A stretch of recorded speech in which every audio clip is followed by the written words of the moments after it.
there's been a lot of anger and a lot of disappointment from many parts. You can see the list here. These are the top forwards right now. Erling Haaland in at number 3. And we have to ask, it came up yesterday, who really is in charge when it does come to these rankings? Who has the final say and who has a little bit more pull than others? And Jules, this is where we'd like you to answer for your best mate, Gab. Does he have a big pull on this ESPN FC top 100s? So we all have one vote. All of us who are voting, there's a lot of the ESPN family who voted for the FC 100, like every year, really. And after that, you obviously get everybody's result. And it's a very subjective choice because we all have a different top 10 for defenders. It's normal because we like certain players more than others, etc., etc. And then you just mix them all up together, and if somebody has Mbappe first and third, then he will be second, etc., etc. So it's logical. Maybe at the end, Gab and Mark Ogden, I need to drop his name and throw him under the bus as well. Have a look at it and just look that everything is fine, that everything runs well. That's what I would say. Jules, what were you upset about in the final list? Is there anything that bothered you?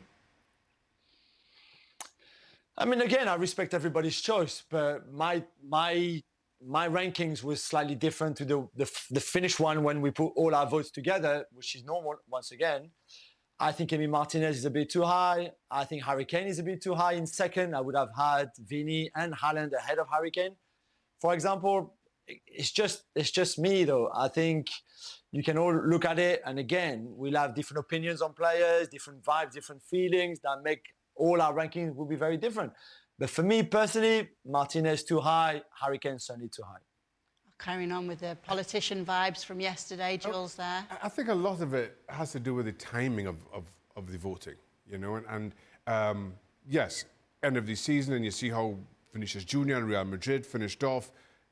He deserves to be higher. When you see how City kind of failed to Real Madrid in the Champions League, and Haaland never really found his stride. You question, why is Haaland above Vinicius Junior? But like so many of these voting things that they were involved with, whether as players or now outside of the game, when you're voting in March or whenever it is that this ballot came out, there's so much that changes, especially at that most important time of the season. Who did you vote higher, Harry Kane or Vinicius, or did you vote? I didn't vote. I was otherwise occupied. I was very busy. So you couldn't pin you down to get the vote in?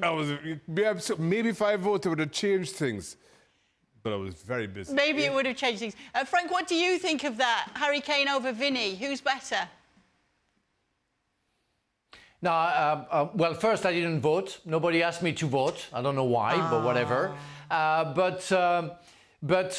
No, I think Vini had a fantastic season, and according to what we saw with Real Madrid winning the title, what Vini was capable of doing even in the final of the Champions League, we saw Mbappe, and I think it's Xhaka explained that Mbappe, we didn't see him, when he was. It was hard for him to work with the Dortmund defenders and the way they cope with the situation, how to handle Mbappe. Mbappe gave up very quickly.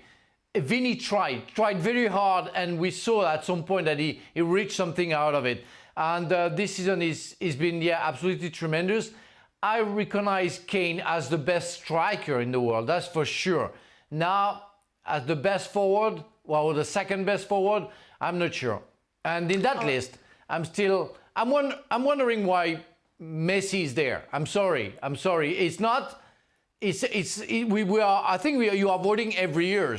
So if you vote every year, Messi couldn't be it that year. I mean, he plays for the MLS with all due respect. He's on the top of the MLS, but he doesn't play in Spain, doesn't play in England or France or Germany. He plays in the United States, and you cannot compare those championships. So he shouldn't be there because he cannot be compared, again, with all due respect, with Messi, who has been the best of the best for me. I don't understand. And Mo Salah, really, fifth? I love Salah, but this season, I don't get it. The Messi point, divided opinion actually yesterday on the panel as well. Where do you stand on it, Jules? It's a good one, I think, and same with Cristiano, by the way, who's much lower. than Messi. I still think that some of the things that Messi has done with Inter Miami in MLS, and I can hear Frank's point on MLS and the level of MLS, of course. At his age, I still think some of the stuff have been pretty special.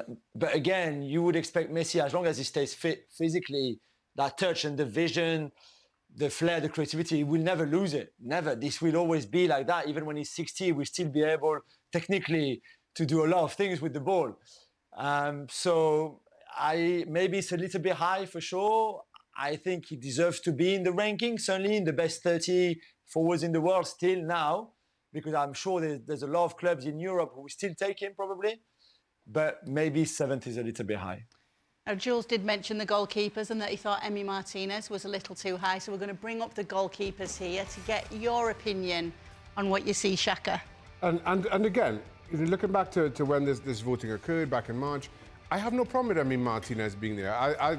When we were picking our best 11 for the Premier League, I had Emi Martinez in my team. At the time, Villa would have been at the least 4th, if not 3rd. Emi Martinez was a big part of their success. Notable exception, of course, Thibaut Courtois, who was absent pretty much all season long.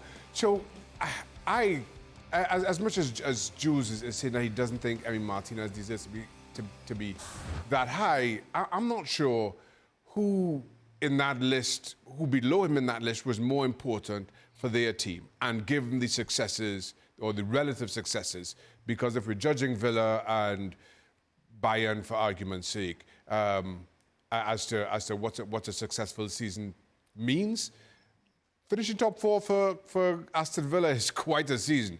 Finishing 3rd for Bayern certainly isn't.